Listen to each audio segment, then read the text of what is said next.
Today, we are going deep into the underbelly of the bream fishing scene, a place where saltwood pilchards and frozen prawns, they are not welcome. However, plastic crabs and fake mussels, they are prolific here. Mrs. Captain, well, she's going to go hungry again tonight because this is catch and release only. This is the Victorian Bream Classic.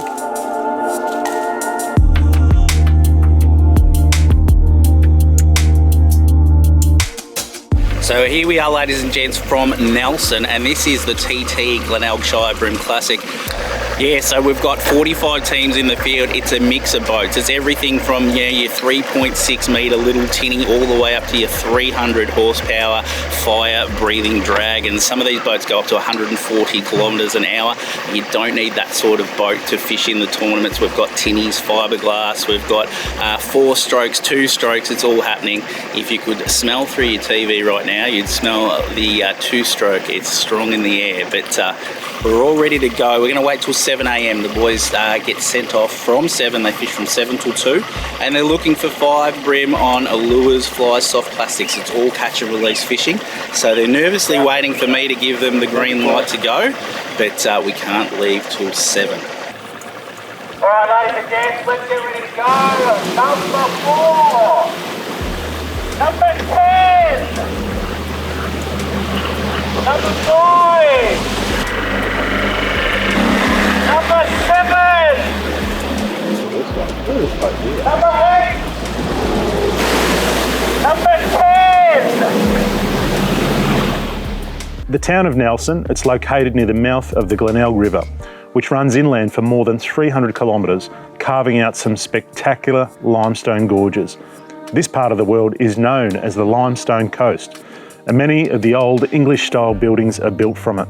The river is protected by a national park on both sides, and the saltwater wedged beneath the surface runs 75 kilometres upstream. That makes it the longest estuary system in Victoria. Now the shoreline, it's dotted with landings and boat sheds, some of which you can actually live in. We've got a soft spot for many of the old timber putt-putt boats hiding in their boat sheds. They've got plenty of soft spots too.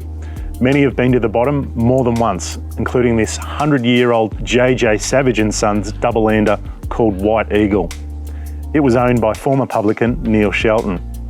Now the bream and perch spawn here, but the big dogs of the river system are mulloway that come in en masse. Now the only mulloway that we spied was one on the wall of the pub. We're definitely going to come back and try and catch one of them. Now one thing I've been really impressed with here is the boats. I was not expecting some of these cool little rigs. There's a little sea wasp here, which I just love. That's got a 60 tiller hanging off the back of it. There's a little boat called a Basco Cyclone. Now its origins go back to the 445, would you believe, again. That thing was probably my favourite boat. Gary Carruthers, and we're at the Vic Bream Comp at Nelson. I love this boat, and I hear its history goes back to the 445. Yes, it's got a bit of DNA back to the old Haynes days. Yes, it's a fantastic boat. I absolutely love it. What is it?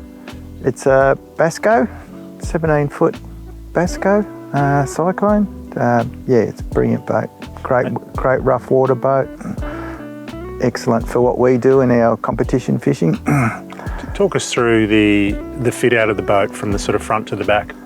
Our tournament boats, as you probably gather from pictures and that, they're fairly specialist boats, but yeah, you start off with we've got our electric sitting on the front that we can manoeuvre around with, so we don't have to use our outboards, and then we've got some fairly expensive sounders sitting up front. Obviously when you're on the electric you need a sounder up the front, and then you've got a sounder back at the helm as well. Then we've got things like C-Star hydraulic jack plates on the outboard when we're running in very, very shallow water, and you can trim it up to get it exactly right. It's all about casting and castability, yeah? Absolutely. Maybe touch on that for me. Fishability. So the deck's pretty open and clean, and yes, you've got a large casting deck on the front. So yeah, you need a lot of room, especially when you've got 2 or 3 blokes up the front fishing. So what's she powered by? It's got 150 mercury on it, so it gets along very, very nicely. Very, very nicely. So I'm Josh Jeffrey, and I'm from Malakuta, Victoria. Tell us about the rig. Yeah, it's just my little 4 metre Haynes Hunter Sea Wasp. Second one I've owned, or had another one I rebuilt and kind of picked this one up. I love the first one so much, so it's been a great little weapon, and yeah, take her offshore, stick baiting kings and barrels. And What brings you down here? It's a long way from Malakuta. Vic Bream. So we fish a series each year, spread out through Victoria, and we go to different places, and this is a good challenge. Different systems bring, either different techniques and different lures to be chucking, and yeah, it's just very competitive. So Let's go back to the boat. Now, I've got the original brochure for this boat, and it recommends 18 horsepower. what are you running? I'm running a 60 lean burn Suzuki 4-stroke, so it's a bit overkill. But I'm not one to just just push it back to something small. I want to set the standards. I want to make like something hasn't been seen before, and I like speed, man. Like you got to have something that's going to be pushing you out. I can turn on a dime and just have some power behind you, And she goes good with a 60. So how does it go hanging onto that thing offshore? Good, really good. I got a 60-litre fuel tank up the front in the casting deck, and that just kind of counterbalances the boat, so that way you're not, bow heavy, and yeah, it's good. Number 27. 27. We got our bag. How many fish? Did you go? Yeah, we got 5. Yeah, no worries. How many? 5. 5 fish. Corey McLaren, representing Richardson Marine's Tackle Shack, so I work there. I got a 490 Renegade Quintrex center console, decked out with all the Garmin gear. 90 horsepower Suzuki 4-stroke on the back. Got a Minn Kota Raptor anchor pole on the back as well, which helps us sit in shallow waters. Garmin 8416 with a GT56 transducer, and a Garmin Force electric motor on the front. Currently leading Big Bream with a 1.3 kilo bream, thanks to best mate Adam. So yeah, he caught that on a gulp crabby, fishing up above Pritchard's around Moleside, which is 45-50k up from where we are now. So we're using soft plastics on light G heads, between 1/20th of an ounce and a 1/16th ounce. Not a real technical river. Really, you need a packet of 1/16th jig heads, grub style plastics, paddle tail plastics, and then the gulp crabbies as well are a really good plastic. So that with some fluorocarbon leader between 3 and 4 pound on a nice 1 to 4 kilo rod, some braid, and then you should be pretty right to go. 2,500 reel. You go upriver, you've got all the huts. It's the only river in Victoria that I know of that have got huts like that. And then as you go further up, there's just cliffs, there's rock walls, there's reed beds. There's a hell of a lot of trees, which we found a lot of them today. But yeah, it's a cool little place. Just reading it, like today we sort of put it together where you had to be on rock and tree. We like to fish reeds a lot here in mud banks, but the fish just weren't on it. So Brownie said, let's go try rock walls, which we both hate fishing, but I think we'll be doing it more often now. There's been a few 4.5 kilo bags, which we well and truly should have had one of those today, but the consistent guys like the Declan Betts and Dan Mackerel and them, the Team Samurai, they're always right up there. So, but anybody stumbles across the right fish at the right time and they can definitely win it. The biggest bream for the weekend was 1.3 kilos. Richardson Marine Tackle Shack got the Eco Gear Big Bream, which for this system, that's a good fish. So the winners are the old codgers. Barry Thomas and Stewie McKinnon. Well done, mate. That's awesome. Stewie. Thank you. Baz. Now, I'll give you these to hold. You got the check there as well. Trophy for you. Trophy for you. All right, mate. Stewie McKinnon and Barry Thomas, they won, I think off memory, 10 fish for 9.57 kilos. Now, they were leading after day 1 and they were wrapped. Unfortunately though, their big 300 horsepower E-Tech decided to die and it became a big paperweight. So they were going to pull out last night, but they managed to get some confidence to go and get another boat, which they had already fished in, and it paid dividends because they just got over the line, and that winner's check's going to probably go to rebuilding that 300 horsepower that blew up. Chewie McKinnon, I'm from Kirkstall.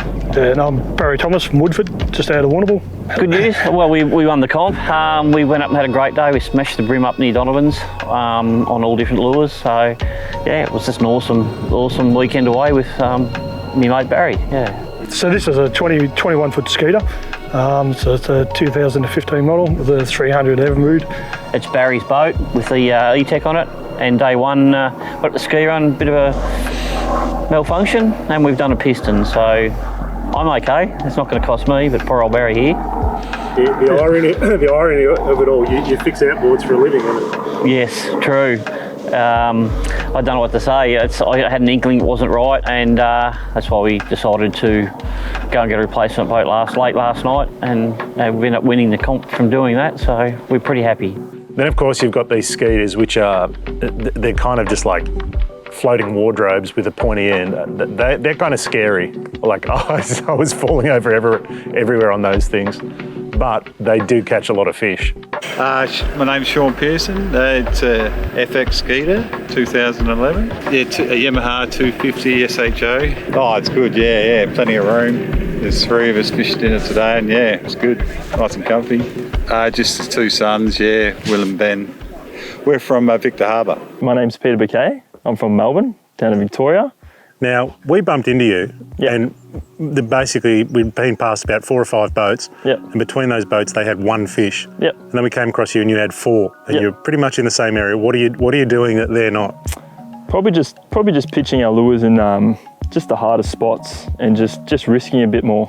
Like we're willing to risk a few lures, but yeah, getting them deep in the structure and then on the banks where, yeah, the bream really sit hard in the structure. So yeah, that's our little secrets. And the lure?